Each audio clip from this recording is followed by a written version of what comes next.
if your world is over because of this election, then you're living in the wrong world. Right. Yeah. You're invested in the wrong kingdom. What are we standing up for? The ability, the freedom to do what's right as God defines that right. God's the ultimate author of liberty. We don't want government to stand between us and our freedom to do what is right. Total fail. 2022 midterm elections. Losers. All of us. Hey, welcome to the Bible Nation podcast. I'm Doug Levesque here with Tony Nash and Pastor Jason Georges. We thought we would do a post-election rant today and talk about the ramifications of basically losing everything that we were going against. And so here we are. And we always say the best nation is a Bible nation, right? The best culture is a Bible culture. It's proven and it works. But what if we've ran over and no longer have the capacity to be a Bible culture? Then we don't have a Bible nation. One thing about our nation is it's up to voters. One thing about our nation is that old Constitution that we love was made to have the ability to metamorphosize with the culture. And so are we transitioning out of the cocoon and becoming more of a beast than what we want? So hey guys, welcome. Good to have you today. You guys are running and gunning. You're both Pastor Jason's doing a building project, and you're doing a building project. You guys are coaching basketball and all sorts of things. So thanks for coming in today, and appreciate it. We're just gonna basically, I think, talk about post-election processes here for an hour, and really just try to end on what should Christians do going forward. Mm-hmm. And one of the things I'm all about is having an excellent spirit, and that means maybe kissing our wounds. We joke about being total losers, in the thing, but then pressing on. If you lose a game, you got to get ready for next week. And I think we just got to look forward to the next, election cycle in 2 years and do our best, until it gets taken away from us. And if you're a Christian, your hope hopefully isn't in who won the elections. Your hope is in Christ. Right. And so although we vote for these things because it represents our voice and our convictions and what we want our country to be, we don't lose hope. I don't even feel any different than I felt on Monday. Right. Like God's on the throne. That's never changed. Right. And we just keep doing what we do. We just keep pressing forward. We can't get down and defeated about it because our hope is not in these officials. Pastor Jason, you've been preaching in Hebrews on faith. Yeah, be convinced. And so all those people that the Bible talks about, the examples of faith in Hebrews 11, they didn't win a lot of times. They weren't living in Republican America or anything like that. that. They didn't live. Actually, the Bible says they died before they got to see it all. Yeah. And so they were living their lives on not the blessings of prosperity, but on the promise of these principles that what's going to happen, that God had given to them, or the sureness, God's word. I the same sentiment Tony just said. It was what I was about to say. I am not less optimistic today as I would have been had Republicans won, and I am not more pessimistic today, or how I'm trying to say it. In other words, it doesn't change. Right. It really doesn't change. It doesn't really change. And really, this is a good moment for people, especially our audience. They are primarily Bible advocates. Yeah. The rawness of this election is a good opportunity to measure yourself on how much you're invested in this system and how much you're invested in God's system. I've been doing this Bible Nation thing for 20 years. We've been, doing cultural issues, but also whenever there's an election rolling around, we're talking cultural issues. And so it does kind of talk about politics. And one thing I've known is whenever we win, we sit around and gloat and we don't act. We really don't work as hard. Right. And then we really put our faith in the GOP in Lansing or Washington, D.C. or wherever it's at. And while I have, I do have faith in America. It's the best thing going. So, you got to believe in it and go for it. I don't have faith in a party. And boy, I have learned that. And so sometimes maybe not getting the victory we want and being a little bit sore over some things, I think it can be a motivating factor. And I've said recently that, when things seem like they're falling apart, with God, maybe they're falling together. They're coming together. Well, yeah. I mean, so you see that in the Bible. I mean, many times God allowed evil men to be in authority, evil men and women to be in authority. Yeah. And I mean, even think about the impact of somebody like Paul, who was an evil man in power, had prominence, and then God saved him in that. And so who's to say that these people that are in power couldn't be turned to Christ and have more of an influence than they ever could have before? I mean, that's a biblical perspective. I mean, that Moses is another example of that. And so, and then you have the example of Pharaoh, who the Bible says God hardened Pharaoh's heart to show his wrath. And so maybe we need a little wrath. I mean, so God's in control. He's got the playbook, the plan. And ultimately, hardening Pharaoh's heart pushed Israel out back to the promised land and started the Exodus. You know, so if we're talking about the precedent of Scripture, the precedent of Scripture is that God gives the rulers that the people needed to draw them back to Him. Right. And I think almost like it doesn't matter who's in charge. God can change the situation with their children, their mind, the circumstances, or whatever, to turn them. You know, the Jews were getting comfortable in Persia, and the Persian leaders were like, no, let's allow them to go back and build the walls up again. You know, and so, you know, and then that sent Nehemiah, you know, on the direction of getting back there. So, you know, you can't say that any of those Nebuchadnezzar-like, you know, leaders were these great God-fearing men by any stretch. But I'm saying is God can use the time, the situation, whatever, to change their mind and direct people. And, you know, we don't really know what's going on, but God's totally got it. Which is totally contrary to the kingdom to dominionists. Yeah. Who is, if that's your theology, then you failed. Yeah. Right. You've absolutely failed, because you're supposed to be ushering in the kingdom. Right. You're supposed to be, you know, electing these Republicans that are going to eventually be the next Jesus. Right. And it didn't happen. Yeah. So you know, so your perspective or your attitude right now is a real good indicator of where you're at. You know, if your world is over because of this election, then you're living in the wrong world. Right. Yeah. You're invested in the wrong kingdom. I didn't hear any GOP people anywhere talking about God, getting back to God. I hear now. I Ralph heard of, Urbana. Yeah, I mean, yeah. He Ralph. was the only candidate. Yeah, Ralph was that. the only one. He's a great guy. Okay, hey, listen, I got a bunch of things for us to talk about today, so let's just roll through these things. First of all, did we have a fair election? Was it fair? Do you feel it was fair or not? Do you feel it was fairer than the last one? Did we have a reason to even question the last one? I mean, Democrats questioned Trump getting in For 4 years. right? And so Trumpists, Yeah. you know, questioned whether Biden was legit. Did we have a fair election? Yeah, You wanna go first? I mean, I'm absolutely convinced these last two elections and ones previous are definitely gamed. Yeah, You know, if depending, you know, how we're defining fair, right. are they gamed? I mean, I am well into that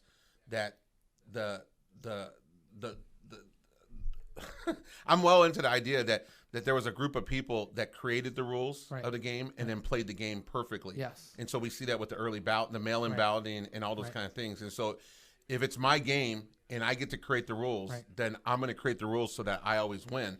And so in that, it's very much gamed.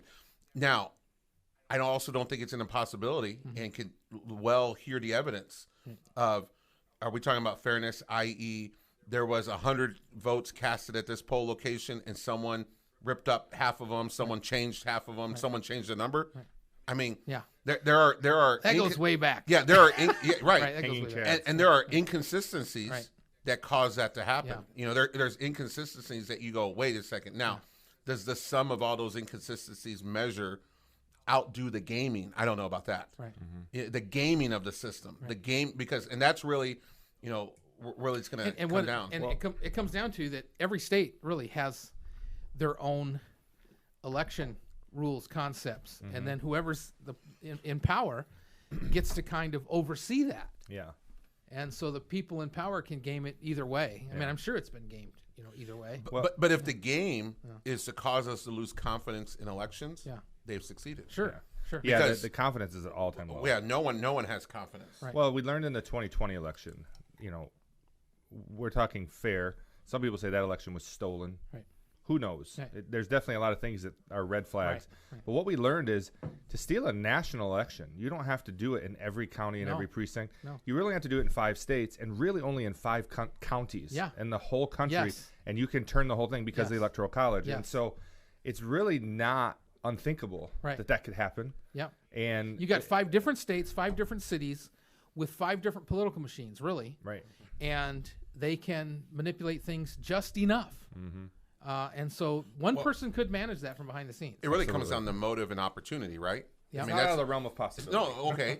So when you describe it that way, the opportunity is there to rig an election, right? Because it's 5 counties, right?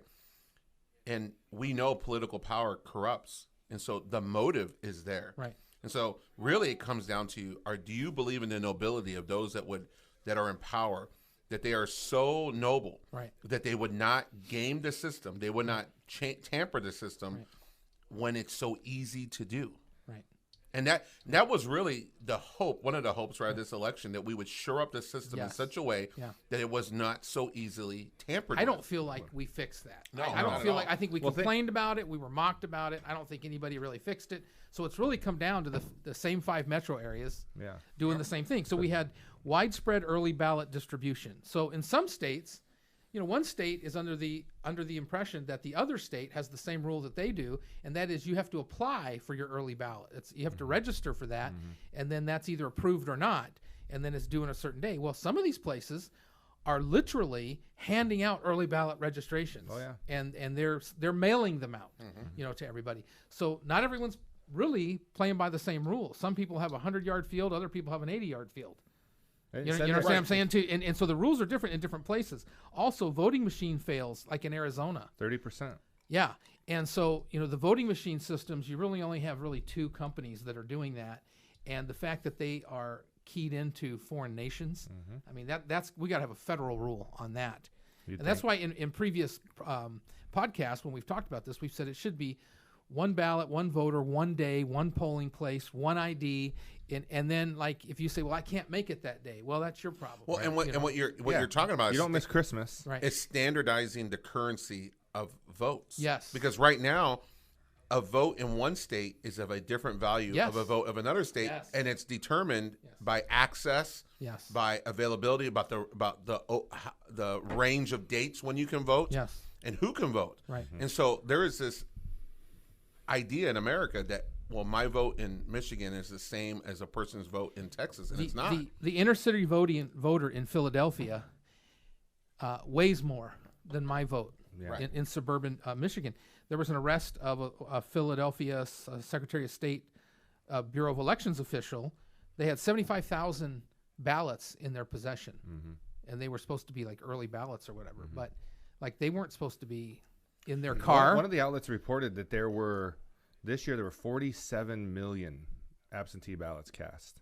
Right. 47. So in the national election in 2020, there that's was like 15 to 20% of our population. Well, that's why I'm saying in 2020 there was 150 million votes cast in a national election. This wasn't even a national election. There was many states that didn't have an election. Right. So 50 million almost, a third of all the votes that came in for president were absentee. That's insane.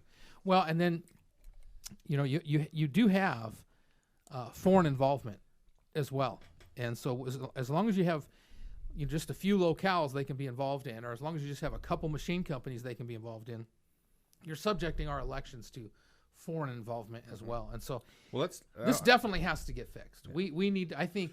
I wonder if you can make a constitutional argument of the equity of votes.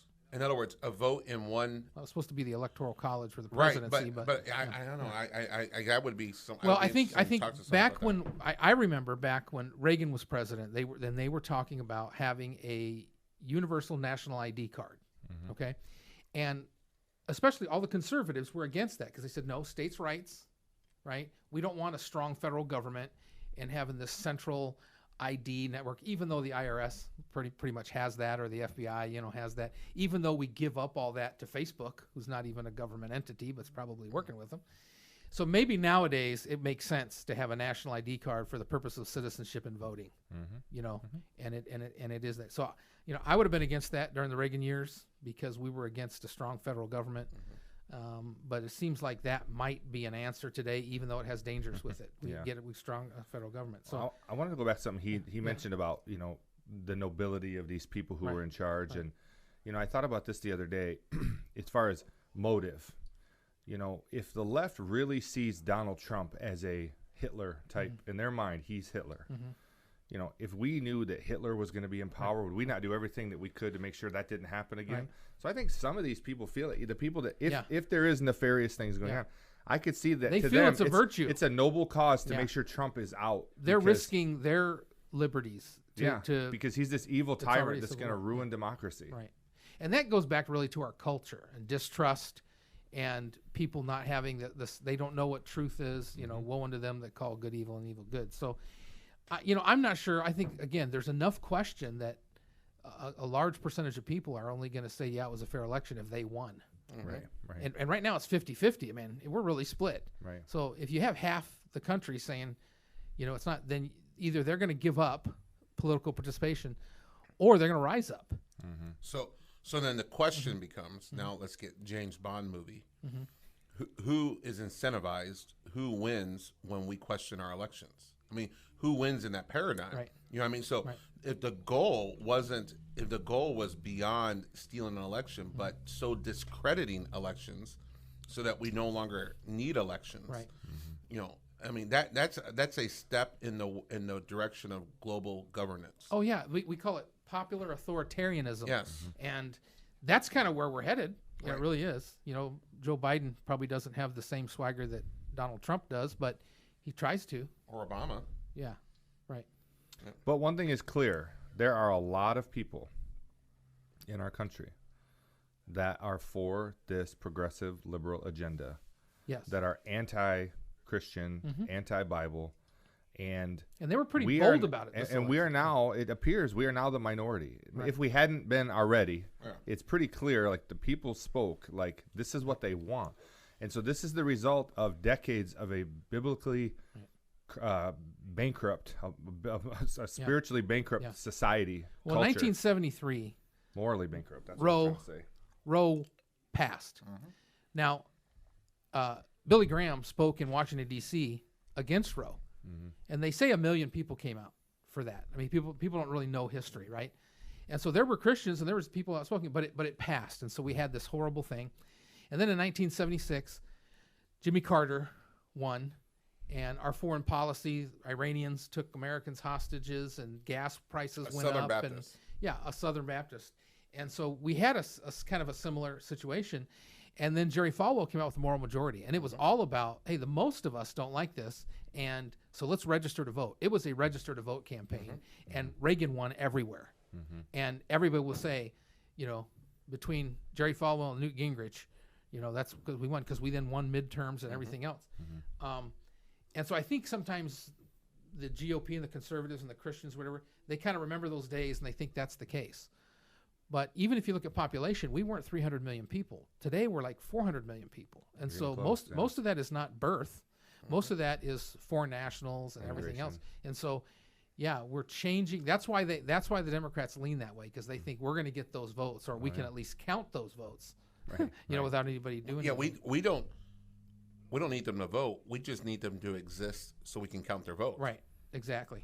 So I think one of the things we definitely need to do, COVID messed up a lot of systems, education, healthcare, but it messed up our election system. And, these last 2 elections have been very showing of that, very telling. We have to fix the election system. We have to make sure that's it. And if we're going to yield anything, it should be yielding central control. But then it can be, central control means they can turn it. I mean, the fact that we have 50 states doing different things might be our salvation. The fact that we might have half the states doing it well, doing it right, might be our salvation. So I think it would be probably good to get rid of digital voting, machine voting, and just make it a national holiday. Remember when Afghanistan had its first vote after we went in there? Right. And they had the blue thumb? Yes. I mean, it's that simple. Right. I mean, One person, one vote. Right. Everyone walks around with a blue thumb for a day. Right. And you voted. Yeah. That's it. Yeah. Yeah, it doesn't need to be Seems as so simple. complicated as it is. No. Right. Young people are all kind of, why can't we vote on our phone from our couch 3 weeks before? And they don't understand. So our civics are not right either, teaching civics and stuff. Okay, let's go to the second question. How did the media bias this election narrative? In other words, I'm hearing, there was no red wave. Who started the red wave idea? Was that conservatives? Was that Republicans? Or was that the left media out of fear, or did they say they were going to do that so that now they can mock it? That's the first thing Biden said in his speech yesterday was, where's the red wave? Ha, ha, ha. they or the Russians. the Trump MAGA election denier measurement, Yep. right? And then the whole abortion dynamic. And it was funny because people were saying they didn't say they're radical Christians, but they say they're radical extremists. At the same time, they're showing words that say Christian. And so they we used to say terrorist extremists or fundamentalists. We've changed that vocabulary, and now that's the MAGA that's being a threat to democracy. Is basically Christians who are going to take away a woman's right to murder at will. Yeah, You but know. see, and we've talked about this in an earlier podcast.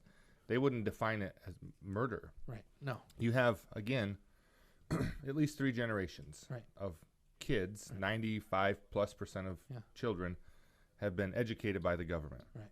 In a morally bankrupt system, Right. devoid of the Bible, Yeah. devoid of God, and they've been taught their whole lives that abortion is a medical procedure, just like going to get your tonsils Right. out. And so they teach you. No person has the right to tell you what you can do with your body. Right. We would agree with Right, that. right. We said that during the vaccine thing. right.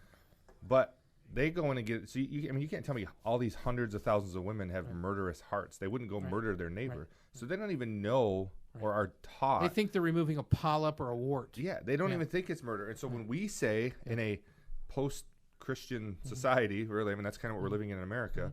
When we say it's murder, they're like, "What are you talking about?" And It I'll be doesn't honest even with you, resonate. I mean, a lot of people are afraid to say that, even amongst our brethren.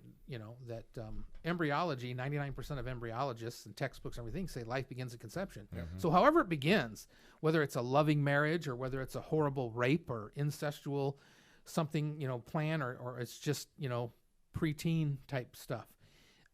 Whatever it is, it's life. Right. And so you honor life or you don't. Right. And the American Medical Association always said, we honor life, we preserve life. That's what a doctor took a the Hippocratic Hippocratic Oath, Yeah, yeah. that we're going to honor life. And so that's where society's been until as of late. And so we're going to disregard life. So it's a deeper philosophical, Yes, moral question yes. because now we have redefined what is life. And so the question is the media bias. I mean, they knew that they could, like you said, game it, and they could play it with abortion narrative. They don't usually say abortion narrative, but also, like I just say, coining the red wave. They got Democrats to come out and vote because they were afraid democracy was going to fail and that this red wave was going to take away all their That the domestic beloved terrorists rights. were going to take over. Democracy's on the ballot. and then Hitler was coming. Right. And so who's that going to scare? Well, Jews, and powerful Jews in America. It's going to scare them, right? And their allies, It's going to scare people who don't think for themselves. right? Right. that are swayed. Most people their opinions are formed by what type of media they consume. I think if you were to On look both at sides. On both sides, 100%. if you were to look at like the CIA when they go into a nation and like, okay, we're going to try to control the narrative in this nation or whatever, they will set up 2 groups, 2 radio stations with opposite narratives, 2 groups, and game them both. And that's kind of what we have today between Fox News and MSNBC. CNN, yeah. Yeah, Controlled, and CNN wants to be the center, but there is controlled opposition. controlled opposition is correct. Well, and when you see the movement of the commentators, how one guy can be making his cheddar on Fox News, and then a couple years later he's making his cheddar on MSNBC, and just Shepard Smith. They're parrots. They're parrots. Yeah. They're just what they're sharing with you is not thought that they have contemplated and come up with, or seated in education, or rooted in a philosophy. Yeah. They are simply parroting to you. That's a great way to what say it. they have been told to say. Yeah. I saw a mashup of the news coverage the day after election of just every single news outlet, minus Fox News, saying that the phrase Trump was the big loser. Trump was the big loser. I mean, it was verbatim. They're all saying the exact same thing. They're being told this is what to say. This is today's talking point. So they're not thinking for themselves. Right. They're saying what someone's telling them to say. And I mean, really, I think for Fox News as well. I mean, Absolutely. they're either way. 100%. And when you look at like our GOP candidates, and I'll say Tudor Dixon, I'm sure she's a nice lady, whatever, but her past is rooted in liberal media, right? And then so she's just a pretty gal, got a family, and now can say the right things well on TV, just like Carrie Lake out in Arizona. She was a news personality that was kind of leftist. Had cross-dressers and stuff come to her house, and and then all of a sudden now she's standing up for the right. And most of these people, my experience has been, when you get into a room and start talking with somebody, GOP personalities, they don't really have a lot of ideas. I mean, they don't really have a lot of opinions. They have talking points. Those are different than opinions, and they're different than ideas. And so to define what the problem is, and then to come up with an idea about what really to do. How do you fix education? What do we need to do? What's really wrong with education? How do we fix it? You don't even hear that at all. I mean, that's not really even out there. No, I mean, we had the opportunity as a company for the last 2 years. Yeah. We worked first with the Garrett Soldano campaign, and then we worked with the Tudor Dixon campaign, following them around with video cameras.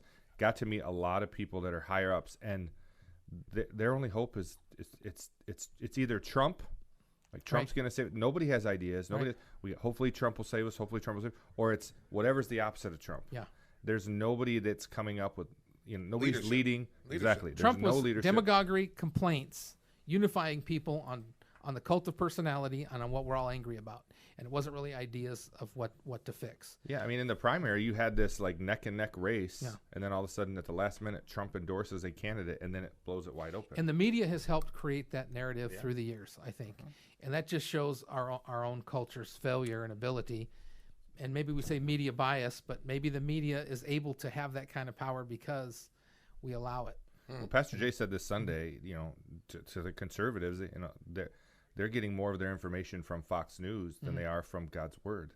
And so, we can easily sit here and bash the liberal media, which is 98% of the media, and certainly has an impact on the way people think and how they vote.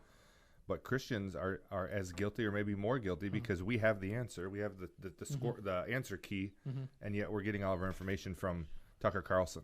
Yeah. You would be better informed, and exercise more discernment to go into a cave for a month with just a Bible, and that was your only source of information, and you would come out and you would look at the world and you would have a different perspective. Who are the alternate media, meaning online, YouTube sensation, conservatives that are influencing conservative minds today? Ben Shapiro, Candace Owens, Steven Crowder, Joe Rogan-ish. Yeah, absolutely. Who's the British guy now that's kind of jumped more over to the middle? Russell Brand. Yeah, Russell Brand. These are some conservative. And sometimes it's just a gig. Like, hey, I can win this sort of thing. It's just a gig. These people listen to me. Yeah, but Jordan Peterson. Right? Jordan Peterson, and what's Andrew Tate, the Navy SEAL guy? Jocko, right? And these guys are all pseudo-Christian. I mean, they're semblance of old America. Well, they're but ain't none of them quoting John 3:16. No, they're not afraid to say God, family, country, Right. but they're not Christian. Right. I mean, most of them. So I'm saying is even our good young people that kind of that's kind of where they're getting good information and good thought and stuff like that. It's not rooted in ministry. The best culture is a Bible culture. Well, then, and this is why I don't think that a church should just be political spew, but I think this is why pastors should preach the Bible and how the Bible underlies the culture. What is the cultural answer from the Bible? And then that dictates who our candidates are. And maybe sometimes we're making candidates to put out there. And I think by and large the church has just left that altogether and not doing that. So They won't getting say anything if it Well, maybe is and don't getting play political speak. Yeah. So this whole thing with Prop 3. Yeah. It was the worst campaign. We surrendered the moral high ground by not calling it what it was and why it was wrong. Right. Murder. So too confusing, too extreme. Yeah. That was not a campaign. It didn't even say wrong. No, it wasn't. Didn't even say wrong. Right. And they were trying to placate to a sense, but we lose power when we abdicate that moral high ground. Right. Ultimately, when we give away the power that is found in God's word. Right. So media bias then, in some regards, we're not producing an audience that can differentiate. That's part of the problem. And so that's part of, I think the church can counter media bias by producing some journalists and producing where else some are they going to hear candidates. the truth? How does they hear without a preacher? Okay, let's go number 3 then. What constitutes a red wave? And I say that because everybody was so disappointed conservatives, Republicans are saying, "Oh, someone's head, we got to lose," and the lefts are kind of mocking or whatever. But as I look at the map today, I think red is going to win the House and possibly the Senate. Yeah, it's gonna be very close. I mean, maybe that's not a wave, but it is a victory. Yeah. So I mean, I think the rhetoric is overdone on both sides. What constitutes a red wave? I think if we win the House and the Senate, we've got the Supreme Court. Well, I mean, if you look at the map, even when Biden won, right, it's like right. 99% red. You got these pockets of metropolitan areas that are heavily populated that are blue. Everything else is red. The map looks red. In Michigan, it looks like a red map other Detroit than and a Flint. small pocket in Grand Rapids, Detroit, Yeah. and maybe Marquette, which is a liberal college town. So, I mean, it's... Yeah. I don't know what constitutes a red wave. I probably just started hearing it for the first time. What does the Michigan legislature look like right now in balance? Is it red? No, it's going Democrat. It is going to go Democrat. It's going blue, yeah. It's going to go blue. So I'll tell you then. But that was a lot of that had to do with redistricting also. Oh yeah, for absolutely. sure. The gerrymandering. She's going to have the House and the Senate. So what that's really going to threaten is if we have abortion. Prop 3 was a lot more than just allowing Roe to be reinstated or whatever. We'll talk about that in just a minute. I don't necessarily want to go there right yet. But I think if it's a blue wave in Michigan, that's going to affect education.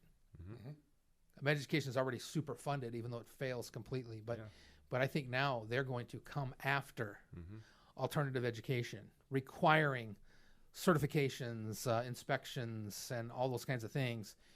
And so a red wave could protect, 51% could protect that, and 49% could embolden them to try to come after that. But we did all right in the Supreme Court, I think, if I'm correct. We did all right. Yeah. We still have. Well, it was the same guys. But as far as the legislature goes, it's.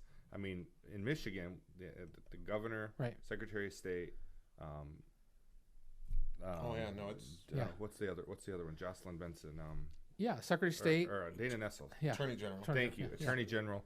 And then all the legislature. So they have everything. And these proposals all passed with which flying hasn't colors, happened in Michigan. No. I mean, it's crazy. So I think one of the things we can do in Michigan is one of the very first things in the Michigan Constitution is we're against the death penalty, right? And so I think we could utilize this if they're going to promote abortion to either bring that up and say no, we can't have death penalty. You're putting death penalty to life, and use that, and if nothing else, to instate the death penalty. Yeah. You know what I'm saying? To argue that point constitutionally. So I guess nationally, it's possible that we could have the House and possibly the Senate. We could stop Biden positions, right? It's going to make his life difficult. Yeah, Nancy Pelosi could be out. I mean, that could be things. So that's possible. That's possible yet. And I would say let's take the victory. I mean, right, and that goes back to what you were talking about before, like who started this narrative of red wave. Right. I mean, that could very easily be started by those to set unrealistic expectations. Yes.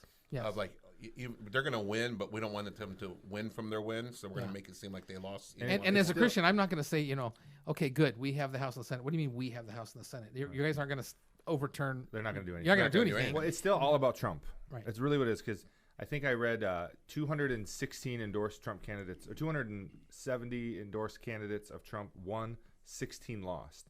But the 16 were like really big seats. Yes. And, of so course, they're trying to sink Trump, and Trump's mad, but the reality is his endorsements did okay. Yeah. They want him out. And even Republicans are turning on him, which I don't think is a bad thing, by the way. But they want, because he's so much control over the Republican Party. I don't like Trump either, but the media is definitely biased left and right. But control without accountability. Exactly. And the red wave term and the MAGA term is being used by left and right to try to. Do I want Trump to drain the swamp? Right. Yeah, that's the swamp that's pushing back against him. Yeah. But his ego, his lack of moral character, his lack of integrity, he's not the answer. Right. So, I don't like the fact that the people that are pushing against him in our party are doing it for their own political gain and capital.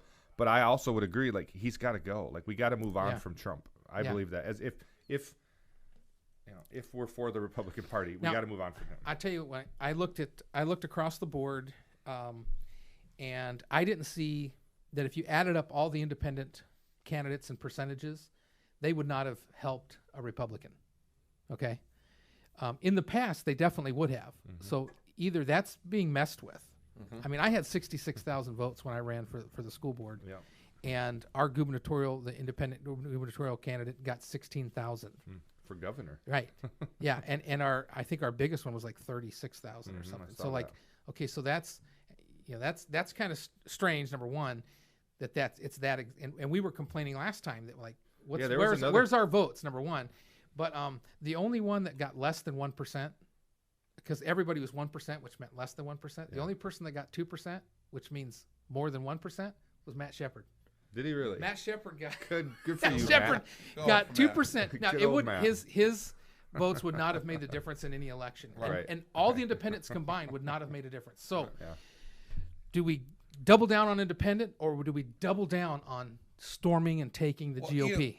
There would be, there's some value when you're talking in this aspect of it, more of coalition style governments. Right. That you have different entities who are able to rally around their particulars. Right. And then they have to figure out without losing their identity, without losing who they are, how to work with other people to form a majority government. Yeah. Now, which the United States was always set up to possibly be that. Right. No, there's no reason why we couldn't be that, but we're so stuck in this two-party system that it would be wonderful if there was even one more party that its members took from both, right? Took from both, so that whoever is going to rise to the majority has to figure out how to bring all that together. The Democrats and the Republicans both are having their own civil, wars or whatever. And we have had the Tea Party and then the MAGA MAGA Trumpers and stuff like that. But ultimately, they haven't conquered the GOP mainstream in that. And so that's why I always thought if independents from outside, they could come in and there's no manipulating that.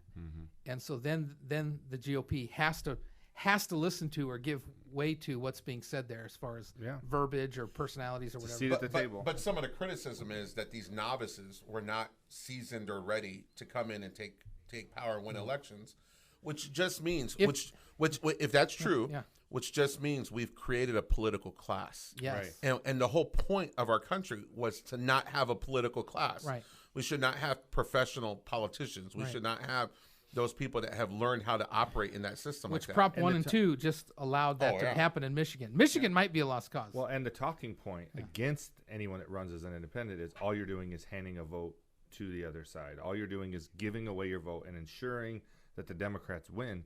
But what you have to understand in the big picture is, like you just said, it's not just about winning. It's about forcing the people who are supposed to be on our side to listen to us because they're not. Well, in the past, the GOP has won and owned everything and done nothing. Did nothing. So, it's not about the GOP winning. What do we get if they win? Right. At the end of the day, right? What do we? Why should I be motivated so much? What do we get? Do we get abortion repealed? No. Right. Do we get marriage defined? Right. No. Do we get less taxes? Do we stop no. marijuana? Right. We don't stop. No, we don't get anything. Right. Okay, number 4. Is Michigan moral compass off? We're Michiganders, and so Morally we care about bankrupt. Michigan. But we just put in Prop 3, which isn't just a reinstitution of Roe. It is a glorification of institutionalizing abortion. It's already institutionalized, but making it mainstream.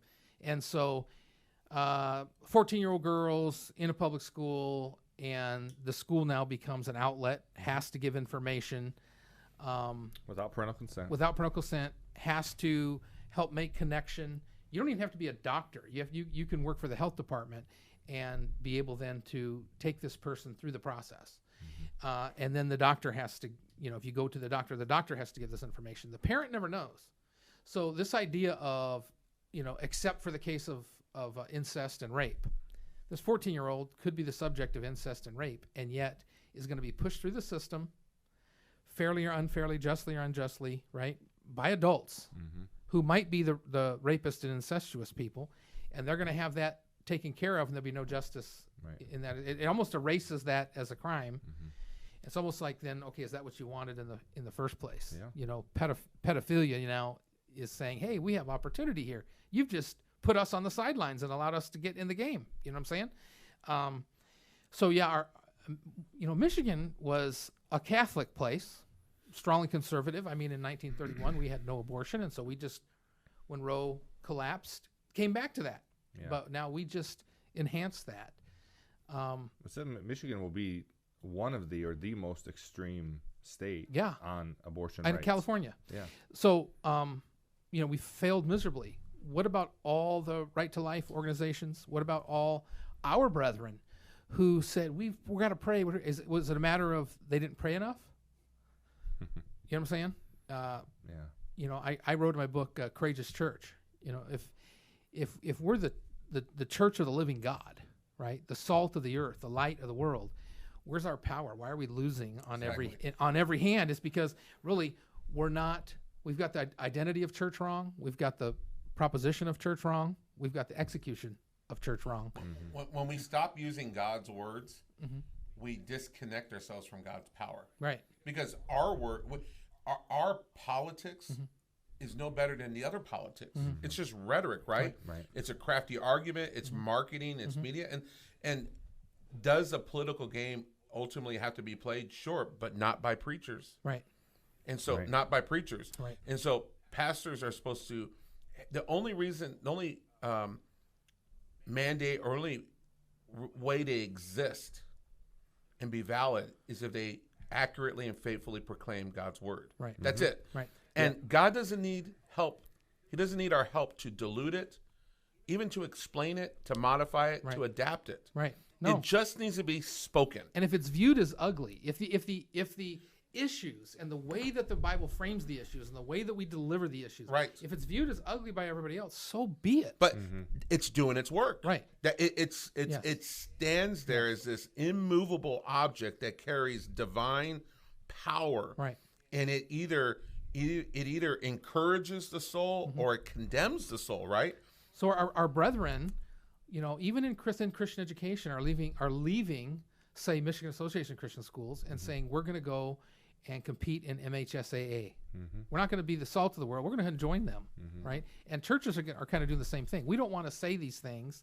We don't want to be viewed as these extremists by the world, when the reality is that's what we are. Yeah. We really believe that God became a man, that he died, that he rose of his own strength, that he ascended into heaven, that he's coming back, and that he's in spirit form inside of us, and corporately we're his bride, and we're supposed to walk in this earth preaching his views and his coming again. That's as crazy as the Marvel universe and Star Wars, and yet that's what we believe. That's our faith that we live by, and I think pastors are leaving that. Yeah. Pastors are leaving. We are more motivated to be seen as reasonable before men, as opposed to respected by God. Right. And when I mean respected by God, I'm thinking of like Stephen, who said what needed to be said to the people who did not want to hear it, and they killed him. Right. And then he looks up to heaven, and Christ is standing. Right. That's respect. Right. Right.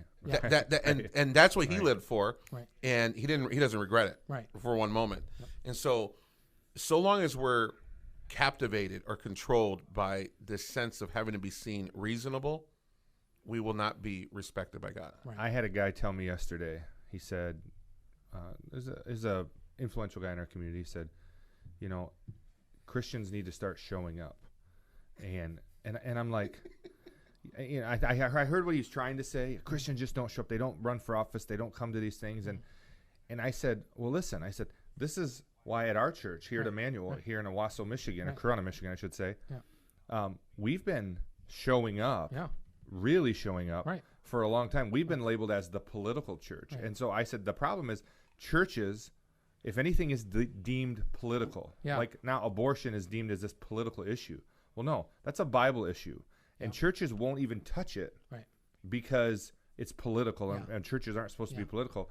And I said, this is where churches and pastors need to be standing up and saying, not just showing up. We need to stand up and say, this is wrong, because nobody else is calling it out.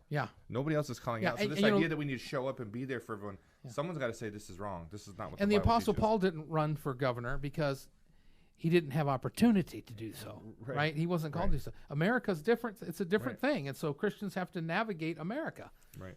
Yeah, but every Sunday morning we have over 400 people show up. Yeah. And I'm pretty sure they've been influenced in such a way that, we don't know how they voted, but Right. we have a good confidence, right? Yeah. Yeah. I mean, You would hope that we so got. if you want to put it that way, Yeah. we brought 400 to the polls. Right. And then people today influence. Yeah. So we probably brought 1,000 people to the polls Sure. that had this. You know what I'm saying? Yeah. But that's not the game we're playing. Right. That's not the game we're playing. Right. What we're trying to glorify Jesus by multiplying His worship. I mean, that's what we're doing here. And that's why I say, because we're talking about politics and elections today in America, but really the identity of the church and the purpose and the identity of the pastor and the preaching is what's going to affect the moral compass. Yeah. Well, listen, I've met thousands and thousands of conservatives over the last 2 years, all over the state, Yeah. who will passionately, with every ounce of their fiber and being, wear the shirt, hand out the literature, knock on the door, Right. call, convince friends and family Raise to vote money. for this Yep. person, raise money, give their money, Right. to point someone to a candidate that they think is going to help them, but won't spend an ounce of their energy pointing someone to Christ, Right. who is really the only hope. Right. And I've said, and I actually had the opportunity at Garrett Soldano's primary party Right. that was 700-800 people there, and it was I was live online, viewed by thousands of people. I said, I'm so inspired to see the amount of people, this grassroots army that gave of their time and their Right. life to help make this happen. Right. It's amazing to see. I said, but if you in this room even would commit to give an ounce of that energy to point people to Christ, you would have such a larger impact on culture. Yeah. You'd have such a larger impact on politics. And you know what, Whatever. guys, if we had a Japanese Bible Nation podcast or a Sudanese Bible Nation podcast, whatever, we would be doing that. But we have an American Bible Nation podcast. And so, we do have, I think, such broad freedoms on the mountaintop to try to preserve those. And there's a balance there. There's a balance there. We can't quit the one and we can't quit the other. And it's the idea of, especially those that would espouse God-given rights, Right. but not respect the God that gives them to them. Right. There you go. That's huge. That's there too. So here, my God-given rights. Okay, I get it, and I understand that sentiment, but there is no rights unless you respect the God that gives you. Bend the knee, for crying out loud. Right. Bend the knee. All right, here we go. Who will be the GOP presidential candidate, DeSantis or Trump? Hopefully, or reality. Right? No, just what do you think? If I had to choose between the two, from what I know, and I don't know a ton about DeSantis, I like a lot more. Yeah. He seems a lot more articulate. He seems a lot more of a statesman. He seems a lot more controlled. He doesn't seem to have as big of an ego. I mean, if I had to choose between those two, I'd rather see DeSantis. Yeah. I think Trump's got to go. That's my opinion. Right. Trump has got to go. Yeah, Trump. It's done. It's He over. had his day. Yeah. I don't think I don't think that the January 6th thing was an insurrection. Not at all. I don't think he was behind it. I just think he just got a rebel rouser going, and that's how he ran his presidency. Yeah. And so that's how January 6th was. He's partly responsible. Let me interject one more thing on that, because I agree as well. Yeah. It's not the insurrection that they are painting it out to be. He did get it going, Right. but he showed his true colors in that. A real leader would have walked into the Capitol building with them. Yeah. Yeah, I mean, if it was an insurrection, it would have won. He would have He would have put his own neck on the line. Right. He would have walked into that building. And so everyone that thinks that way needs to remember that. In the moment when you were encouraged, propelled, motivated to charge the hill, the person that you were doing it for didn't charge the hill with you. You love America more than he does. Right. Yeah, Exactly. absolutely. For that. You feeling more than he does. Yeah, I think DeSantis has shown real governance, real success, And leadership. real Leadership. organization, Yeah. real leadership. I'd like to hear his statement on life. Yeah. I'd like to hear a statement on life. And marriage. He's done really well on education as well, but I'd like to hear those statements And liberty. from him. He understands. well in He liberty. understands parental rights and whatnot. But back to Trump, I know we Yeah, could. that's okay. He's just not healthy for us. No way. He feeds all the wrong aspects of our political flesh. Yeah. If we could say it just does. And so that's why he feels good. That's why we like him. Yeah. But he feels the feeds the flesh, and he does not feed. Moses takes you to the Red Sea and then goes through it. With Right. it, Yeah. holds up the rod, right? He's not Moses. There's no nobility there. No. He doesn't appeal to the nobility that is in the cause. And as of And right it's not now, about the cause. It's about Trump. DeSantis doesn't try to take on that cult of personality. Right. He doesn't seem like he's tries to do that, you know. Right. So And he's a military man. I like yeah, that. Yeah, and I don't know who. No, Pence has come out and said, "Hey, here was the real story," and Yeah. he carried himself well. But Poor anyways. Trump. I don't think, or poor Pence. I don't think he has a chance. I think he should be done as well. Yeah. Okay. What about tax rebellion if abortion is state paid? Now I know the Bible says, well, you got to pay your taxes, go and catch the fish and get the, you know, Render to Jesus Caesar. said, render to Caesar what is Caesar's, whatever. But for the person that says, I would no more go to a kindergarten and start slaying kindergartners, right? What if abortion says you can get rid of your child up to kindergarten? And that's a woman's choice. I mean, since when are we going to move? So at what Where's the point in line? time does someone say, I'm not paying my taxes, I'll go to jail, I'm not doing this, I'm not going to have part parcel at all. This is war. Take my citizenship, take my voting rights, take whatever. I am not going to do this, you know, because that's going to come up now. We're going to have people that do that, especially if Governor Whitmer, and I mean, that's going to happen. DeSantis is already doing that in California, but what if it happens here? And so we're going to have, DeSantis. I mean, Yeah. the guy in California. Yeah. Newsom. Yeah, Newsom, who wants Biden's job. And so does Whitmer. Yeah, so just speak to that real quick, guys. What do you think? Yay or nay? Tax rebellion. You got to be willing to pay the consequences all the way, Yeah. right? Well, I think I think Whitmer is going to be emboldened. I think maybe she had a little scare as the polls started to Sure. show, maybe, and so, but now she did all what she did, and then won by a good margin. So she's like, okay, I got Right. it. So now she's emboldened. She's going to go all the way, Right. and I think she's eyeing the White House. Right. So she's got to prove to her Right. big bosses that she's willing to take this thing as far as the Yep. progressive left agenda Yes. wants to take it.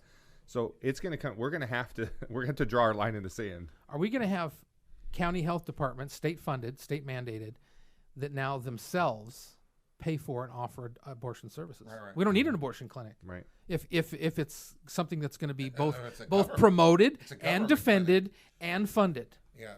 Well, you know, interesting. unfortunately, the system doesn't blink an eye at chewing up the little man, the single guy. They'll lock you up forever. Sure. And I'm not. Sure. We're talking about if it's a matter of your conscience, it's a matter of your conscience, right? Yep. But how do you do that in such a way that it brings about not even a meaningful result, but Yeah. makes the meaningful statements? I mean, here's this group of individuals, this thing that it's significant enough to be an entity. Yeah. I don't pay enough taxes, make enough money or pay enough taxes to where, you know, I always say I'm paying for the road that goes from my house to the church or the grocery store.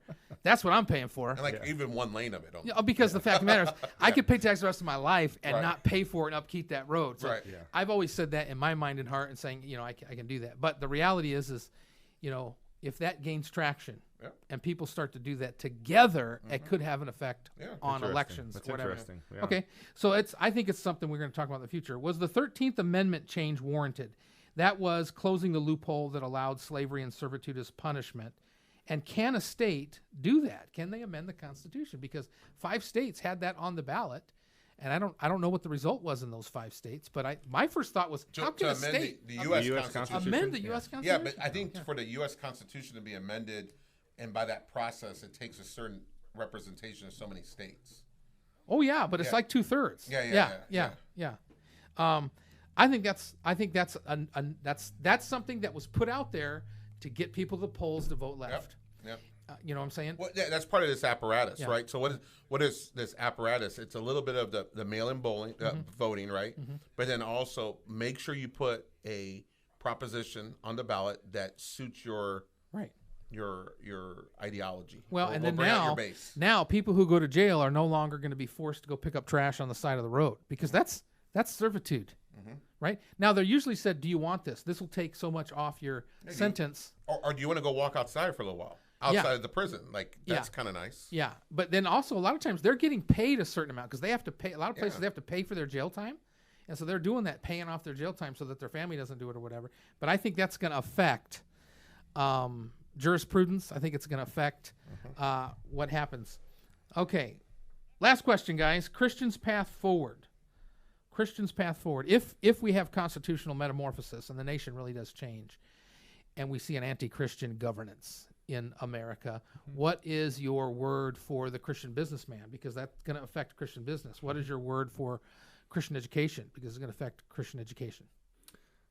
Well, we're already in an anti-Christian political climate. I Culture, believe right. culture for sure. Right. It's getting more and more difficult to operate a business as a Christian.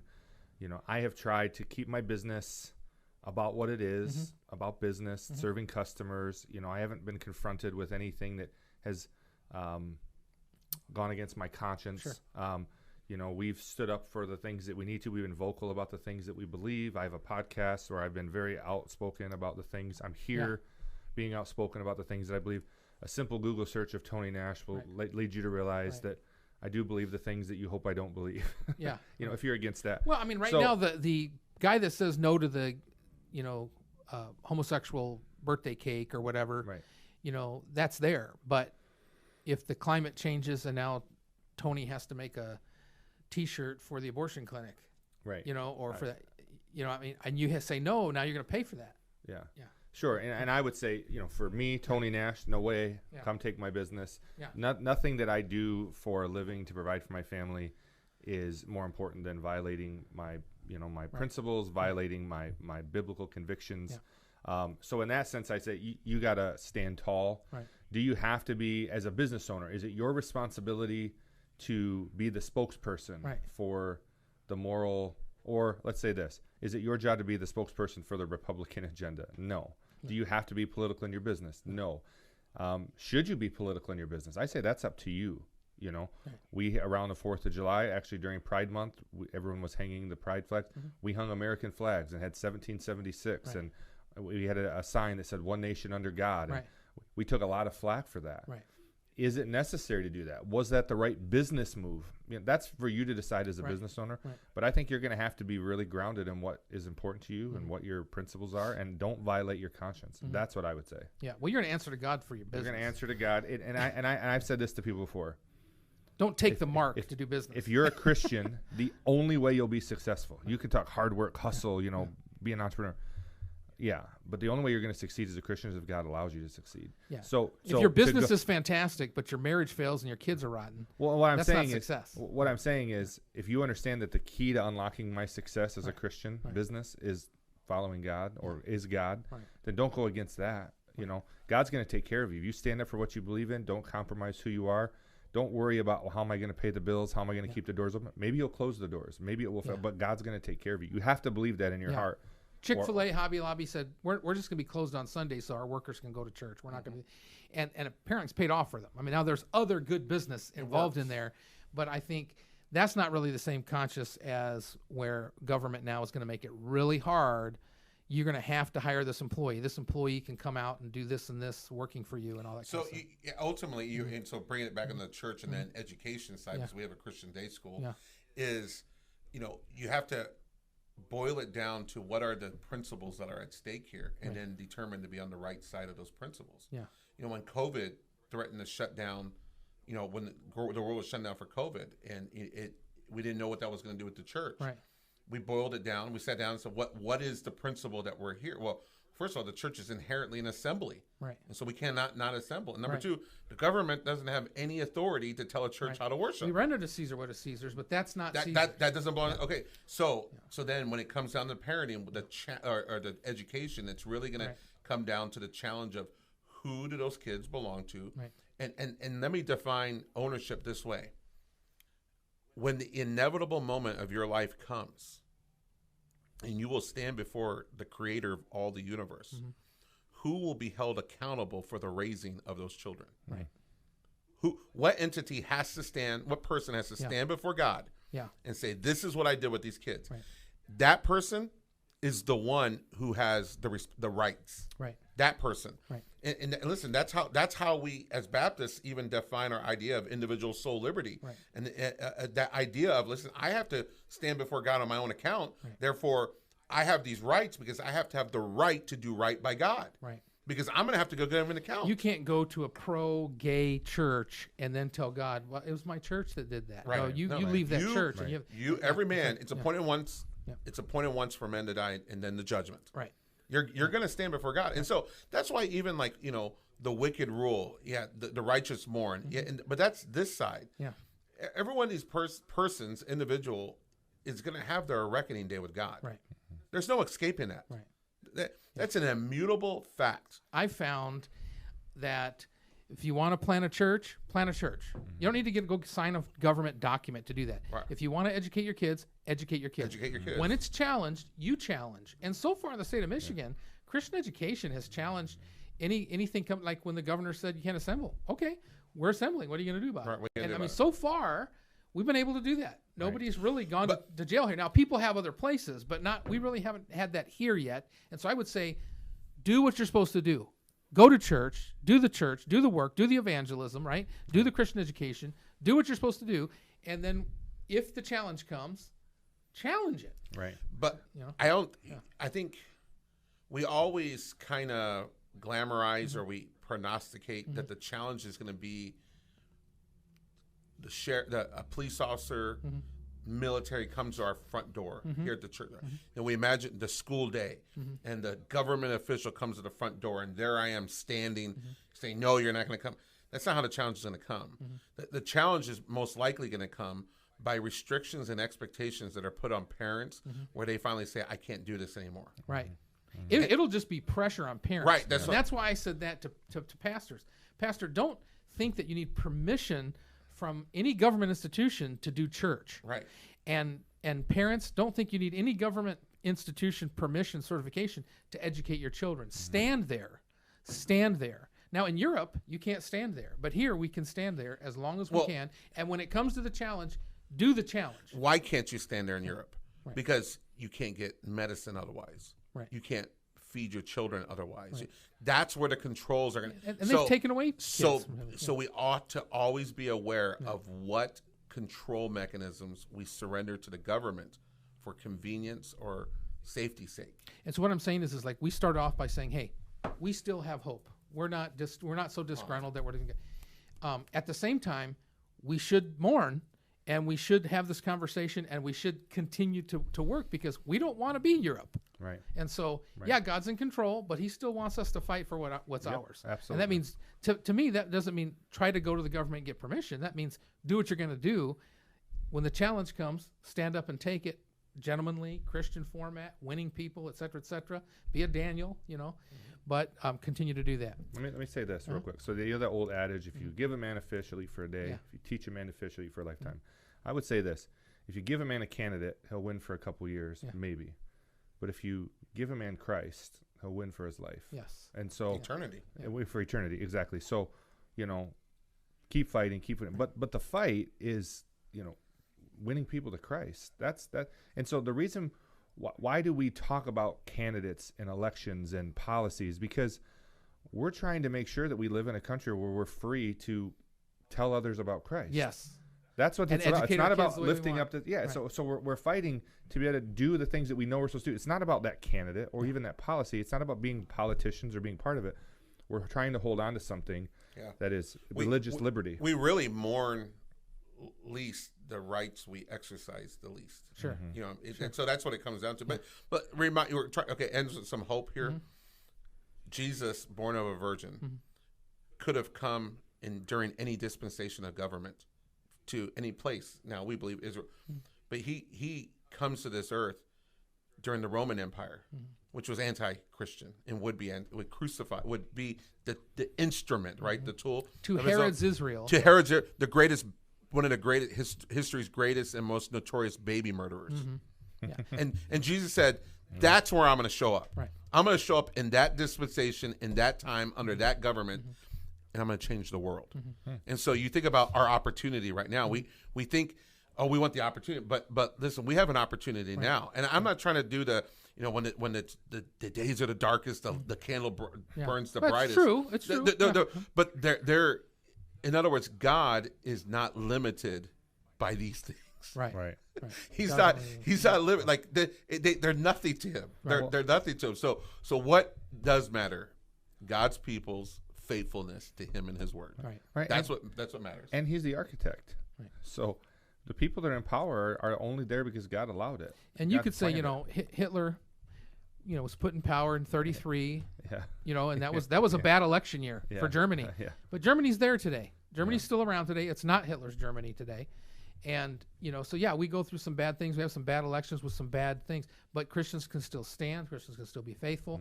We wanted to do this, We feel like this. after the election, and I'm sure Zach's going to take this snippet and put it on the thumbnail. That's the thumbnail as, right as there. we go there. But in the same regard, we're always this. You know, we're always W. We're always we always got the winner.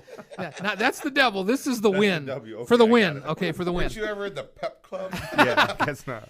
So, folks, thanks for listening to us. However this election went for you, wherever you are in the United States or around the world, stay faithful and remember the best culture is the Bible culture. It's proven and it works.